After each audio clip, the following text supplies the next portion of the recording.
amigos? ¿Cómo están? Buenas tardes, bienvenidos ya al séptimo mes del año. Hoy nuestro primer programa, el lunes 5 de julio, arrancamos ya básicamente la segunda fase del año y por qué no decir la recta final donde tenemos que ver objetivos, cómo vamos, mitad de año siempre es para análisis, ver cómo vamos y todo esto. Y nosotros dentro de Revista Mujer de Negocios, como ustedes han estado viendo nuestras publicaciones, además de que por estar cumpliendo nuestros 15 años en este 2021, nos hemos tomado desde inicio de año un tema que nos compromete, que nos impulsa, que nos inspira también a hablarlo, a difundirlo y a buscar los aliados estratégicos necesarios. Y quién mejor que más mujeres que se sumen a este tema y hablemos de la problemática tan seria que hay en Guatemala como el embarazo en las niñas y adolescentes. Y para eso hemos invitado a una mujer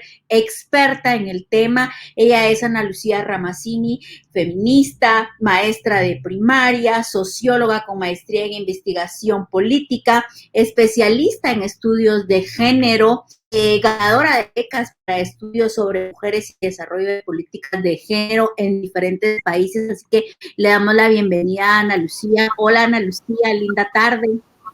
¿Qué tal, Marolén? Muchísimas gracias por la invitación. Encantada de estar en este espacio para compartir y sobre todo para visibilizar y sacar a luz pues algunos hallazgos de las investigaciones que hemos realizado desde Flaxo sobre los embarazos en niñas y adolescentes y su impacto también.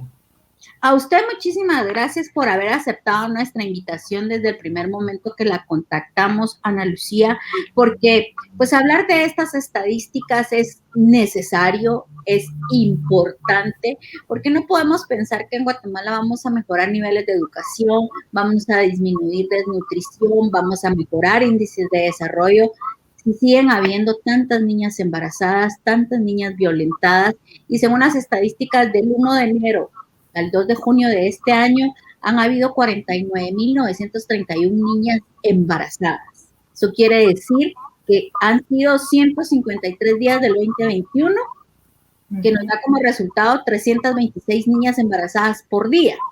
Y si eso lo dividimos en las 24 horas que tiene un día, 13 niñas embarazadas por hora en este país. Entonces, ¿qué resultados tenemos como país y dentro de lo que ustedes han investigado, Ana Lucía, el impacto que esto tiene en la vida de las niñas, en la vida de las familias, en la vida de Guatemala, pues? Claro que sí. Yo quiero empezar compartiendo con quienes nos escuchan una investigación que hicimos en el año 2015. Fíjense que esta investigación se tituló Me cambió la vida y era sobre uniones, embarazos y vulneración de derechos en adolescentes. Lo interesante de esta investigación, hay muchas gracias, ahí Marolena está dando a conocer, pero lo interesante de esta investigación es que tiene una representación a nivel nacional. Logramos hacer una encuesta en 596 mujeres en el año 2015, pero que habían estado embarazadas en el año 2012 y además habían ido a centros de salud y eran menores de edad. Van a ver por qué este dato es tan importante. Resulta que conforme fuimos entrevistándolas, varias de ellas decían, es que me cambió la vida. La unión y el embarazo me cambió y me transformó la vida, porque se fue generando pues una vida donde el continuum de violencia se seguía dando, pero además hallazgos tan fuertes como que 9 de cada 10 de ellas tenían que abandonar el sistema escolar. O sea, no solo lo que cuesta llegar para las mujeres, el sistema escolarizado, sino que con el embarazo, con la unión, tenían que dejarlo. También 9 de cada 10 no trabajaban fuera del hogar porque tenían que cuidar. 9 de cada 10. Exacto. O sea, su trabajo era dentro del hogar y más o menos 8 de cada 10 no participaban en ninguna organización comunitaria. Y esto también es importante porque vemos cómo se rompe esa transición de lo privado a lo público. Entonces, estos datos a nosotras como equipo de investigación, pues nos llamó mucho la atención, pero hubo un dato justamente que fue como un dato clave, porque vimos que muchas de las parejas de ellas les doblaban y les triplicaban la edad. Entonces, como hallazgo también encontrábamos que hombres cada vez más grandes en edad, estaban con mujeres cada vez más jóvenes en edad. De hecho, encontramos una brecha etaria de 7 años que también nos pareció interesante. Y empezamos a analizar también, bueno, ¿qué pasaba? ¿Por qué era ese interés? Entonces hicimos una segunda investigación unos años después sobre cómo los hombres en este sistema en el que estamos van generando toda esta idea de masculinidad hegemónica que se basa en 3 ejes. La apropiación de los cuerpos de las niñas y adolescentes, de las mujeres, la naturalización de la violencia y la limitación de su autonomía. Entonces fuimos haciendo entrevistas con algunos de los hombres que nos permitían sacar a luz cómo se va construyendo en sociedades como las nuestras la idea de ser hombre y cómo impacta en la vida de las niñas y las adolescentes esto. Y la titulamos ¿Cuál es el problema? Y finalmente vimos, y con esto voy cerrando, pero quiero dejar una idea central, vimos también que en esta situación de los embarazos derivados de violencia sexual había mucha ideación suicida y habían también muchos suicidios y no sabemos de hecho la magnitud de esta tragedia en donde hay un embarazo no deseado, no planeado, forzado y hay entonces una situación de suicidio. Y esa fue la tercera investigación que también Marolén la de tener por ahí, aquí está. Vidas silenciadas, una tragedia de la que no se habla. Entonces es una trilogía de investigaciones, pero lo interesante, y aquí va la idea central, es mientras las niñas y las adolescentes dicen, me cambió la vida, que fue su frase recurrente en la primera investigación, ellos responden, ¿cuál es el problema? Que fue una de las frases que nos dijo uno de los entrevistados, al hacer referencia a que no había problema con eso, ¿verdad? Y que él fuera un hombre de 52 años y ella una joven de 17, no había ningún problema, ninguno. Pero entonces viene la tercera y es, bueno, frente a me cambió la vida, la respuesta, ¿cuál es el problema? El problema son las vidas silenciadas y es una tragedia de la que no se habla y que no tenemos la magnitud de lo que están viviendo, el impacto en sus propias vidas que las lleva hasta la muerte. Ana Lucía, sin duda alguna, los datos enchinan la piel porque pues es la realidad, ¿no? Como lo hemos venido mencionando en Revista Mujer de Negocios, vamos nosotros a un segmento femenino donde sí nos sentimos y somos mujeres privilegiadas, que pues hemos tenido educación, hemos tenido una familia que nos ha protegido, que nos ha instruido, nos ha dado una visión de vida. Creo que tenemos una responsabilidad ciudadana para con todas estas niñas menos favorecidas, Ana Lucía. Y cuando usted mencionaba lo de entonces la respuesta de los hombres de cuál es el problema, ¿cómo enfrentar o cómo vencer ese problema para no llegar a tener vidas silenciadas, Ana Lucía? Yo creo, Marolén, que una premisa clave es que esta es una problemática compleja. Es decir, estamos ante una situación muy compleja que tiene que ver con falta de educación integral en sexualidad, que tiene que ver con la falta de una institucionalidad del Estado que también proteja integralmente a las niñas, que tiene que ver con sociedades en donde esta masculinidad dominante está ahí puesta. ¿Cómo hacemos? Y era un poco con la apertura de este segmento, ¿verdad? Ustedes decían ahí, hay que conquistar los sueños, hay que soñar, hay que empoderarse. ¿Cómo hacemos como sociedad para darles todas estas condiciones a las niñas y a las adolescentes? Y para eso, nosotras sí creemos que algo fundamental es la educación integral en sexualidad, que es hablar más allá del sexo, o sea, tiene que ver no solo con la parte sexogenital, eso quiero decir, tiene que ver con habilidades, actitudes, destrezas que permitan y conocimientos, por supuesto, laicos y científicos, pero que permitan a las niñas y a los adolescentes también empoderarse para establecer comunicación afectiva, saber identificar la violencia y la violencia sexual, desmontar también en los niños esta masculinidad hegemónica de la que hemos hablado tan rápidamente, tiene que ver con conocer las partes del cuerpo, o sea, tiene que ver con conocimiento, habilidades y actitudes, o sea, es un enfoque integral y eso es clave. Y además es clave entenderlo desde un enfoque de derechos. Es decir, estas niñas y adolescentes son sujetas de derechos, tienen también derechos y en ese sentido el análisis que hicimos de vidas silenciadas lo hicimos desde el enfoque de la salud integral, que significa poder entender el impacto de un embarazo, no solo a nivel físico y los riesgos físicos que una niña y un adolescente corren, también identificar el aspecto o el riesgo social, el estigma para una niña y para su familia, ¿verdad? Por el embarazo y además por el suicidio, es algo muy fuerte. Pero sobre todo también queríamos poner en la mesa de discusión el riesgo de la salud mental. Y eso es algo que pocas veces se habla. O sea, el impacto psicológico y emocional de un embarazo no deseado, no planeado, forzado. Acordémonos que las adolescentes embarazadas tienen hasta 3 veces más la ideación suicida. O sea, llega a crecer la ideación suicida si son adolescentes y están embarazadas. Los riesgos entonces de un embarazo en la adolescencia, no digamos en la niñez, están ahí puestos.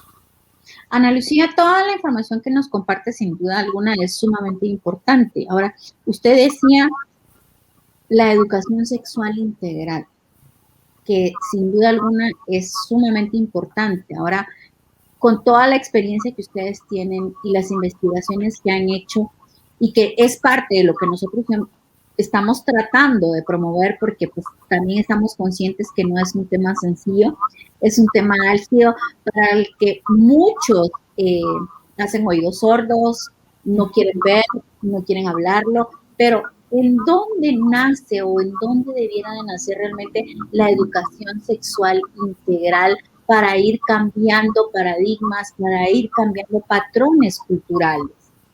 Yo creo que la educación integral en sexualidad tiene también varios frentes de acción. Es decir, uno, pues definitivamente estamos hablando del sistema escolar, porque estamos hablando del derecho a la educación integral en sexualidad. Y al ser un derecho humano, inmediatamente se articula con el Estado y la demanda al Estado del ejercicio de este derecho. Y obviamente eso significa también pues ir de la mano con las familias. De hecho, hemos trabajado en guías también para familias en este abordaje. ¿Por qué razón? Porque hemos encontrado también que el silencio es una gran amenaza para este tipo de situaciones. Es decir, muchas de nuestras generaciones no fuimos educadas sexualmente, no sabemos cómo hacerlo con nuestras hijas e hijos. Entonces, en otra investigación que hicimos, Marolén, que se llama de la política a la práctica y que fue una investigación realizada en Huehuetenango, Chiquimula y Guatemala, vimos cómo estaba la situación de la educación sexual en el país y vimos entonces que hay grandes silencios y grandes vacíos que las y los jóvenes los están cubriendo, por ejemplo, con Internet. Y esa información no necesariamente siempre es precisa. Y vimos también en esa investigación que había un gran porcentaje, el 90%, de directores, maestras y maestros que apoyaban el hecho de que se diera educación integral sexual, educación integral en sexualidad en las instituciones educativas.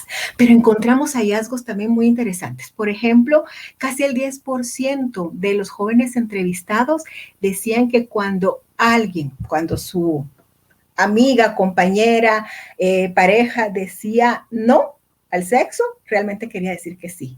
Y fíjese qué terrible es este hallazgo. Es terrible porque cuando leemos, por ejemplo, sobre los agresores sexuales, muchas de las justificaciones son esas. Decía que no, pero realmente quería decir que sí. O sea, ese no insinuando. Exacto. Entonces tenemos ahí graves problemas que necesitamos desaprender, ¿verdad? Así que desde la primera infancia. Y acordémonos que la educación integral en sexualidad es dosificada. O sea, va de acuerdo a una autonomía progresiva, es dosificada de acuerdo a las edades de los niños, hay incluso estándares a nivel internacional para ir aplicando, o sea, hay mucha evidencia que nos muestra incluso que mientras más conocimiento se tiene, más decisiones responsables se toman y además más se retrasan las relaciones sexuales. Totalmente. Y eso es sumamente necesario porque entonces si los jóvenes, ¿verdad?, retrasan las relaciones sexuales, vamos a prevenir también pues embarazos accidentales de jovencitos que están queriendo poner en práctica sus hormonas, a diferencia de cuando es una niña violentada, cuando es una niña entregada en los departamentos, en los municipios de Guatemala, donde quizás las mismas familias entregan a sus hijas como pago por hacia hombres mayores, ¿no? Que es parte de lo que se da, y teniendo en cuenta que los mayores departamentos con estadísticas más altas son Huehuetenango, Altaverapaz, Quiché y San Marcos, incluso Ciudad Guatemala, ¿cierto? Y también tendríamos que tomar en cuenta lo que nos dice la realidad, es decir, en la investigación Me Cambió la Vida, lo que nos dice esa investigación con representación nacional es que a los 15 años están teniendo su primera relación sexual y muchas veces sin información. Imagínense, sin información y muchas veces también con ese rango etario del cual hablábamos, ¿verdad? De sus parejas. Entonces, ¿dónde está lo que decíamos al principio, ¿verdad? De empoderarse con el conocimiento. Y algo también que creo yo que es clave de resaltar acá en cuanto a los hallazgos es, por ejemplo, el 63% de las entrevistadas encuestadas en la investigación Me Cambió la Vida conocieron sobre métodos anticonceptivos cuando llegaron al puesto de salud por estar ya embarazadas. Esa es otra tragedia. Ana Lucía, me surge una inquietud teniendo en cuenta que hoy en día pues el Internet está al alcance y la mano de todos, ¿verdad? Entonces, estas niñas o estos adolescentes que, que no conocen dentro de todo lo que tiene que ver con métodos anticonceptivos, ¿cómo podemos promover una autoeducación en todo caso si las familias o los establecimientos educativos no se las dan? Yo creo que ahí tenemos grandes retos. Primero, pienso que sí tiene que seguir habiendo esta demanda al Estado por la educación integral en sexualidad, sobre todo en el contexto de pandemia, porque hemos visto cómo los índices de agresión sexual también han subido, incluyendo los de suicidios. A mí me llama la atención, por ejemplo, el año pasado, cuando estábamos en la situación más fuerte de confinamiento, que salieron varios funcionarios públicos, entre ellos del Ministerio Público, diciendo que los suicidios de las mujeres habían aumentado, o el mismo presidente de la República hablando de la violencia intrafamiliar. O sea, tenemos ahí puesto en contextos de pandemia, y si eso lo vinculamos a que el 87% de los agresores sexuales están dentro de la familia, son datos que nos están pidiendo a gritos que la educación integral en sexualidad pues sea manejada también desde lo laico, lo científico, pero desde el Estado. Y por eso existe la Mesa Nacional por la Educación Integral en Sexualidad, que les invito a que la sigan en redes para que puedan ver pues toda la labor que hacen y la demanda a la estrategia en el Ministerio de Educación.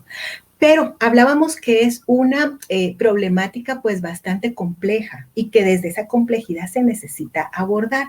Cuando nosotros trabajamos las historias de vidas silenciadas, y si ustedes ven la investigación, van a encontrar, Marolén, usted lo vio, las conclusiones muy puntuales, ¿verdad? Muy precisas, conclusiones muy precisas, pero las recomendaciones, estamos hablando de una cantidad de recomendaciones muy fuertes y muy grandes a diferentes instituciones del Estado.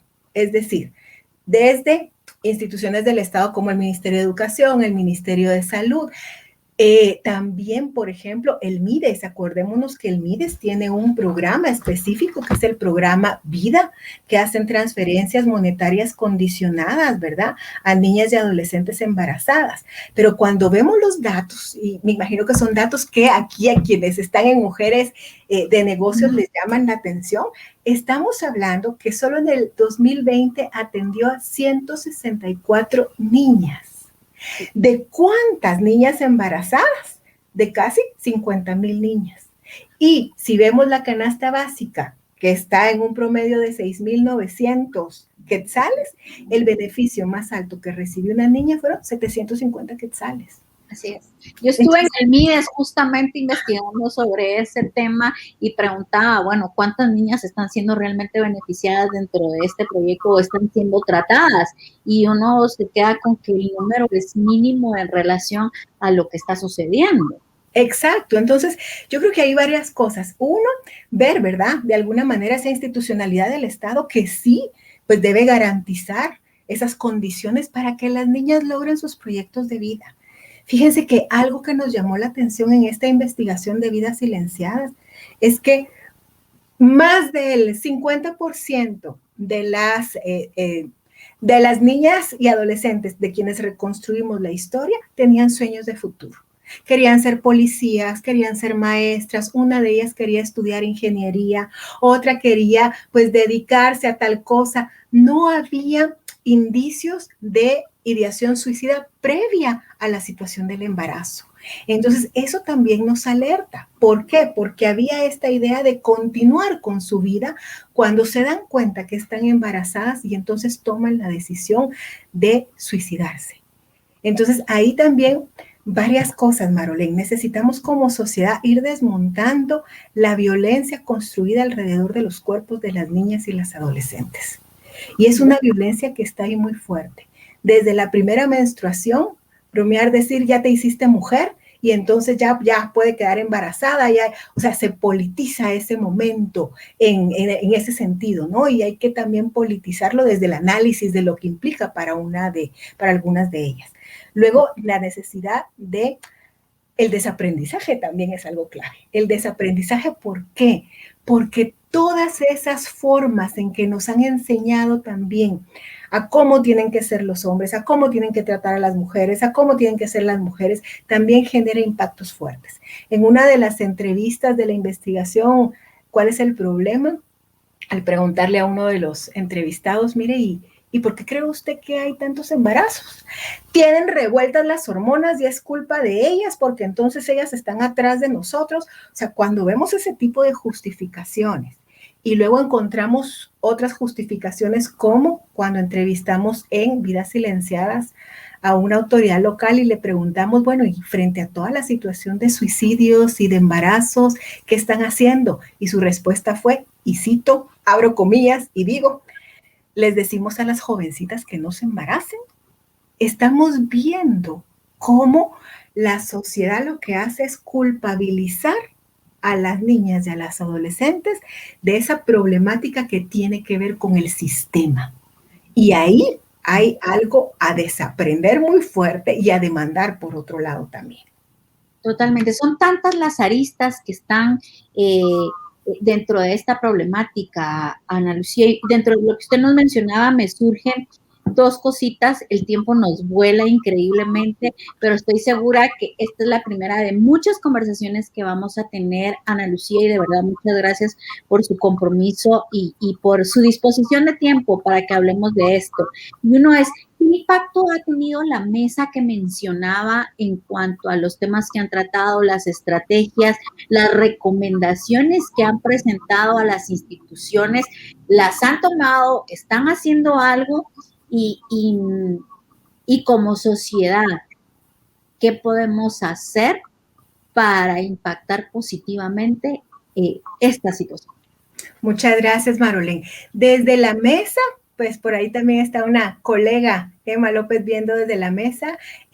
La mesa, la gran ventaja, creo yo, de la mesa como mecanismo es que articula varias instituciones y además tiene como varios caminos de acción. Uno de esos caminos es, por ejemplo, la investigación, porque algunas de las que estamos ahí, pues nos dedicamos a hacer investigación desde las instituciones donde laboramos. Entonces, contar con evidencia es clave, pero también hacer incidencia y ver de qué manera se va demandando ese derecho, pues, a la educación integral en sexualidad. Y para eso la mesa también hace foros públicos, que los hace una vez al mes y que ustedes pueden verlos y seguirlos, porque nos permite, y esto se articula con su segunda pregunta, nos permite como sociedad también ir hablando de situación, de esta problemática, ¿no? Por ejemplo, el foro de la semana pasada, del 30 de junio, fue sobre la educación no sexista vinculada a la educación integral en sexualidad a lo largo de todo el sistema escolar. Y llegaron maestras, maestros, un catedrático universitario también, pero desde el sistema preprimario, primario, secundario, para dar cuenta de lo que están haciendo o de sus reflexiones, los vacíos, lo que falta por hacer. Otro de los temas que se trabajó hace tiempo fue las familias y la educación integral en sexualidad. Entonces vamos poniendo en la mesa estos temas y por eso yo valoro tanto, Marolén, su compromiso en este tema y el haber abierto este espacio, porque nos permite también pues discutir, ¿verdad?, entre la sociedad estas situaciones. Y lo que no se nombra no existe, decimos. Entonces, totalmente. Como sociedad tenemos que hacer bulla, como dicen por ahí, la gallina cuando pone huevos cacaraquea los huevos para que sepan que ya puso ahí un huevo. Entonces nosotros lo que tenemos que hacer es hablar de este tema, masificarlo para que entendamos que como sociedad todos nos tenemos que involucrar para disminuir, cambiar patrones culturales de conductas erróneas como las masculinidades, donde al final la culpa es de la niña o se me estaba insinuando y eso me dio las señales de que quería algo, ¿verdad? O sea, por ejemplo, aquí nos dice, empezamos aquí, nos dice en el contacto de Ana Lucía, ¿cómo puedo ayudar? Nos pregunta Alejandra. Acá Emma, que está conectada, nos pone ahí educación integral en sexualidad GT, que son las parte de las mesas, ¿verdad? Acá nos preguntan también cómo podemos ayudar, ya que es un tema tabú aún, y si lo hablamos es problema para los cercanos. Ahí es donde tenemos que partir, ¿no? Sí. Perder el miedo, porque nosotros desde nuestra perspectiva de revista Mujer de Negocios nos dicen, pero si ustedes son de negocios que están hablando de este tema, ¿verdad? O sea, ¿verdad? Somos mujeres y tenemos que velar por las niñas que vienen, por esas mujeres también que necesitan ese apoyo, y si nosotros somos esa voz y tenemos cómo llegar a que la sociedad se involucre, debemos hacerlo, porque es parte de nuestras responsabilidades como mujeres de negocios, ¿no? Claro, y yo creo que es un espacio, la verdad, como usted decía al inicio, pues también privilegiado y no podemos quedarnos calladas. Yo creo que el hecho de quedarnos calladas solo nos hace cómplices, ¿verdad? De que las niñas y las adolescentes no estén viviendo vidas libres de violencia. Y creo que ahí tenemos también pues algo fuerte que trabajar. Y me gusta mucho, y vuelvo a insistir en la apertura del segmento, porque la vida de ellas tiene que ver con generar sueños, con conquistar esos sueños, como ustedes planteaban, con empoderarse, y eso se articula con proyectos de vida. O sea, ¿cómo logramos hacer que estas niñas y adolescentes pues continúen con sus proyectos de vida, se centren en sus proyectos de vida? Y la educación integral en sexualidad también es eso, es poner al centro el proyecto de vida y generar las condiciones para lograrlo. Y por eso fue que nos interesó tanto hacer la investigación Vidas Silenciadas, porque esos proyectos de vida frente a la violencia sexual y a los embarazos estaban siendo no solo tocados, ¿verdad?, sino que estaban siendo destrozados a través de un suicidio. Totalmente. Totalmente.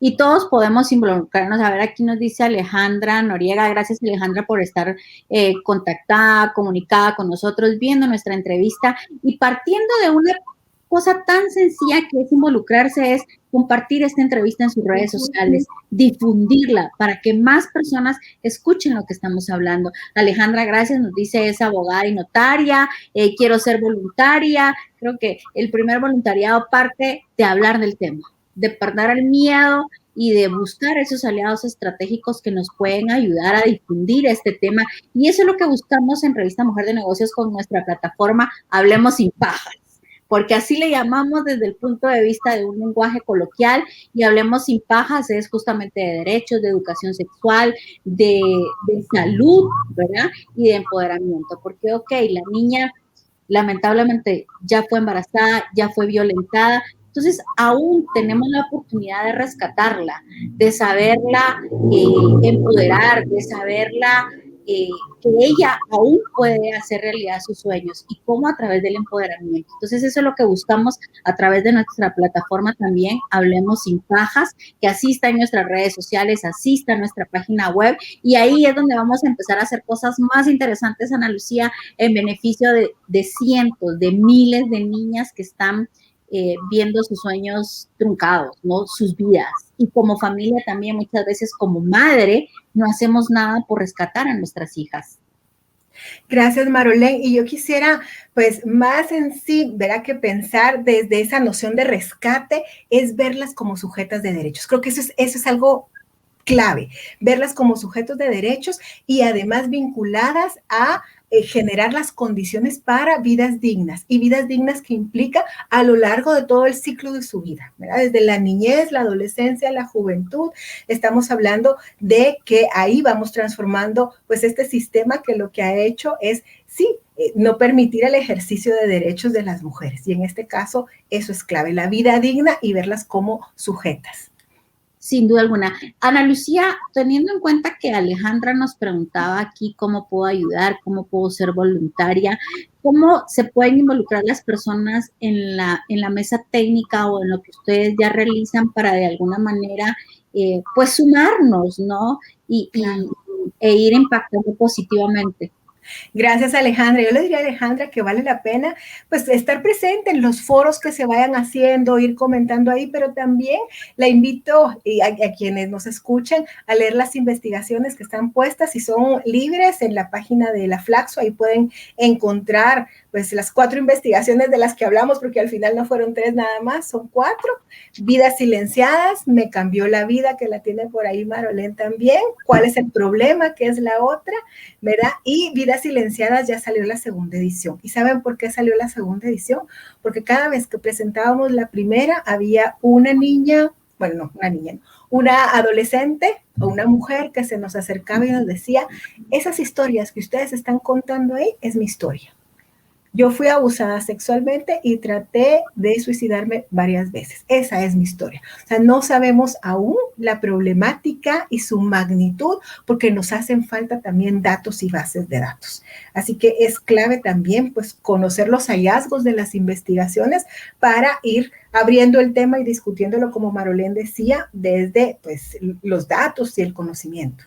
Totalmente. Y sabemos también que muchas personas pues no se van a tomar el tiempo de venir y leer todas las investigaciones, pero parte de lo que estamos haciendo en Hablemos sin Pajas es justamente extraer la información, ya con el permiso de Ana Lucía y de Flax, extraer información, datos bien específicos y publicarlos en Hablemos sin Pajas para que conozcamos de primera mano y de estas investigaciones la realidad que hay en nuestro país, porque es una triste, cruda y dura realidad. Y yo creo que para ir cerrando ya por el tiempo, compartirles también que la violencia sexual atraviesa clases, ¿verdad? Atraviesa clases sociales, atraviesa territorios, atraviesa, ahí sí que cualquier frontera de jerarquía social. Y hay muchas mujeres que están viviendo la violencia pues sexual y en diferentes manifestaciones, sobre todo en estos momentos pues de que ya no estamos tan confinadas como antes, pero en estos momentos de pandemia también. Entonces es importante sacar a luz, desnaturalizar, problematizar, y eso es algo que lo hace, digamos, la investigación. Una investigación que se quede en los anaqueles no nos funciona. Una investigación que tenga incidencia, que abra los espacios para discutir, esa es la investigación que queremos. Así que doblemente mi agradecimiento, Marolén, por el espacio, y seguimos en la lucha. Seguimos unidas, porque juntas invencibles, como siempre decimos en Revista Mujer de Negocios, y este es una punta de lanza que nos hemos tomado como una responsabilidad dentro de Mujer de Negocios y que estamos seguros que de alguna u otra manera pues vamos a impactar positivamente y rescatar la vida de algunas niñas, porque esa es nuestra responsabilidad. Así que, Ana Lucía, muchísimas gracias por su tiempo y estamos seguros que esta es la primera de muchas conversaciones que vamos a tener, y quizás no solo con ustedes, sino también con otras expertas y también con niñas que han sido víctimas de esta situación. Pues muchísimas gracias, y bueno, siempre la idea es no revictimizar a las niñas, ¿verdad? Sino que siempre verlas como sujetas, en ese sentido, reiterar. Gracias por el espacio. Le agradezco mucho, Marolén, su compromiso por abordar este tema. Gracias. A ustedes, muchísimas gracias, y a quienes estuvieron pendientes y estuvieron comentando. Las invitamos a que ustedes sean parte activa de esta transformación, de esta educación, de esta formación para lograr la transformación. ¿Y cómo? Hablando del tema, difundiendo el tema, compartiendo el tema, buscando aliados estratégicos. Si sabemos de algo que está sucediendo en nuestro entorno, hablarlo, difundirlo, para que entonces podamos erradicar esos números. No puede ser que 13 niñas por hora queden embarazadas en este país. Estamos a mitad de año, tenemos que hacer algo para que esos números disminuyan. Así que muchísimas gracias a todos y los invitamos a visitar hablemosinpajas.org, igual en nuestras redes sociales. Si quieren más información de los estudios, pues ya nos compartieron ahí los datos de Flaxo, donde los pueden encontrar y los pueden bajar. Así que una vez más, muchísimas gracias. Ana Lucía, linda noche y estamos al habla. Gracias, buenas noches.